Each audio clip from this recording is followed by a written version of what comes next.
Hey guys, welcome back to my YouTube channel. Today we will be making some bread. Simple, clean ingredients. You know what's going inside of it. This recipe can be used in a bread maker, a stand mixer. You don't even need a machine in order to make this recipe. Before we get into all of that, I just wanted to give a big thanks to anyone who has subscribed to my YouTube channel, shared my video, or just simply engaged with me on my platform. Thank you so much for the support. As always, y'all know I got my handy dandy recipe book. I write down every single recipe in this book right here. Definitely watch the video before you attempt to do this recipe, just to make sure that you have every single thing. Some items are not necessary, but they're just like my preference, and you will see why. So let's go. Let's make some bread. All right, y'all. So we're gonna go ahead and put in 1.5 cups of milk, and it has to be warm, not hot. Need this to bloom the yeast. Then we're gonna add in 2.5 teaspoons of yeast.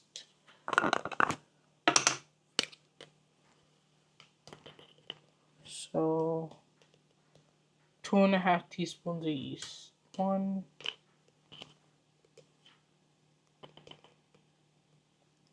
2, and then a half.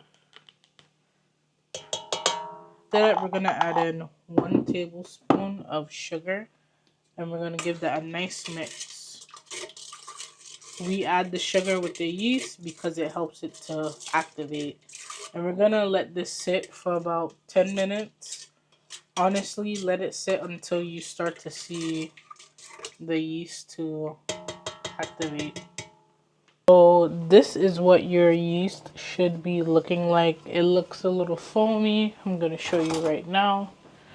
So it looks a little foamy, and that's exactly how it needs to be.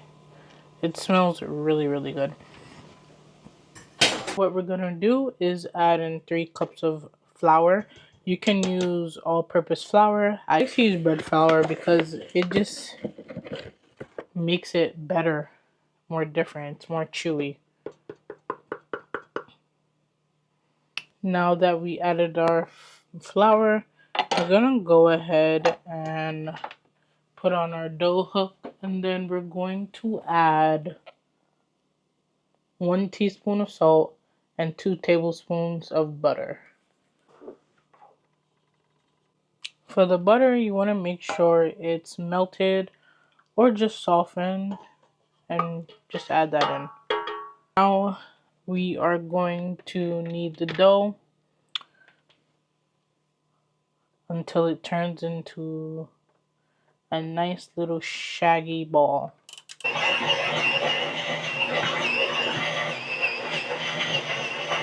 Now that your dough is ready, this is how it should look. We're gonna go ahead and place a plastic wrap over it, and we're gonna let it double in size for about 30 minutes, 45 minutes to an hour, depending on your environment and how warm it is. You need it to be in a nice warm place so the dough can rise. Now that our dough has risen, it's gonna look like this. You're gonna go ahead and punch out the air, take it out, get your rolling mat, and put it on here. It's like nice and doughy and spongy. So that's our bread. Now that it's like this, all we're gonna do, it's not much, we're gonna just roll it out some. So we're gonna roll it.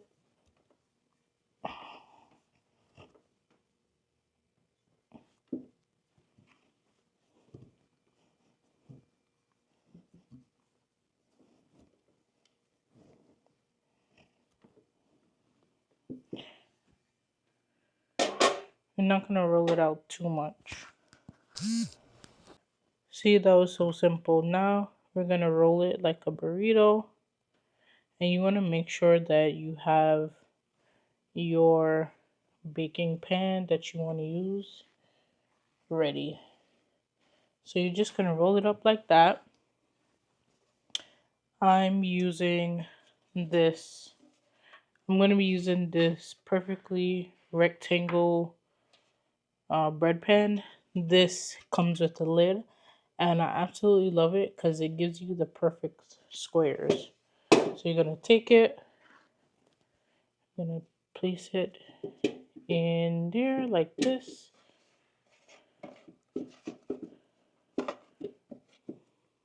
It's going to look just like this, and then I'm going to slide the lid on it, and I'm going to let this rise for about 30 minutes or until it doubles in size, and then I'm going to come back and show y'all what to do. So now that your dough has risen again, you're going to go ahead and cover it. I'm going to cover mine. You don't have to cover yours, but you're going to cover it, place it in the oven at 350 for 20 minutes, and then after 20 minutes you're gonna uncover it if you did and just bake at 400 for 10 minutes. So the bread is officially done, but here's the hard part now. Do not, and I repeat, do not cut in on your bread. Don't cut it because we need it to completely cool. And this can take a few hours depending on where you're at.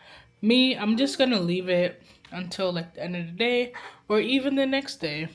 This is what the bread is looking like. Those are my chocolate chip muffins that I made this morning, but this is what the bread is looking like. And it looks awesome. So yeah, we're gonna let this cool. Shalom, shalom, y'all. Good morning. So it is about 7 something in the next day. As I told y'all, we had to let that bread sit and completely cool if you want some nice squares. So I'm gonna show y'all how I cut this bread and what do I use, and I promise you, you'll be happy. You'll be happy with the end result. So let's get into it. So this is the bread, and this is what I'm gonna be using to cut the bread on. This is a bread slicer. It's gonna give you the nice thin but even slices that you need. And you need a good serrated knife. Any good bread knife. This knife is everything. Alright, so I put the bread in this. I think I might do it like this way so y'all can see better. So I put the bread, I line it up, and then you just gonna start cutting, okay? So I'm just gonna hold it, line it up with, I'm just gonna hold it and line it up. So let me just turn it this way. Surprise, surprise. There we go. So you're gonna line it up and hold it. You're gonna go straight down.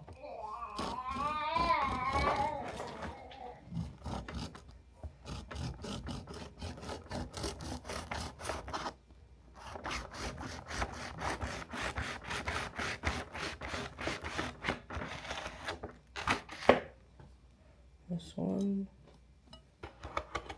You can see you have the pieces. I'm gonna continue them and then show you what the whole loaf looks like. So this is what the bread is looking like after you slice it up. We got us a nice cut right here. Oh, I didn't cut this completely off, but look at that perfect square. Thank you for watching this video. If you tried this recipe and you enjoyed it, please comment that down below. And I'll see you in my next video.